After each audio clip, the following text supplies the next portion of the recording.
రామాపురం గ్రామంలో రాము ఉండేవాడు. రాము చాలా నిజాయితీపరుడు, కష్టజీవి. ఆ ఊరి పక్కన ఉన్న అడవిలో ఎండిన చెట్లకు కట్టెలు కొట్టుకుని ఊర్లో కట్టెలమ్మి బతికేవాడు. ఒకరోజు కట్టెల కోసం అడవికి వెళ్ళాడు. కానీ తనకి ఒక ఎండిన చెట్టు కనబడలేదు. కొంచెం దూరం వెళ్ళాక నది ఒడ్డున ఒక ఎండిన చెట్టు కనబడింది. ఆ చెట్టును తన గొడ్డలతో నరకడం ప్రారంభించాడు. ఇంతలో ఒక్కసారిగా ఆ గొడ్డలి రాము చేయి జారిపోయి నదిలో పడిపోయింది.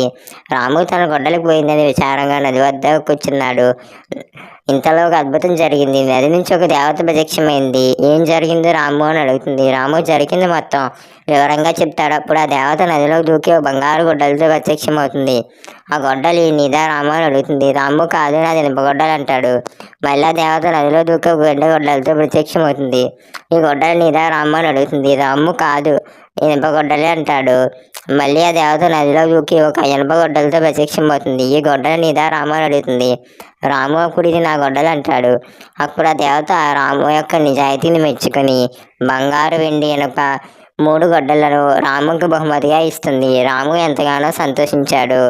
ఈ కథలో నీతి: honesty is the best policy.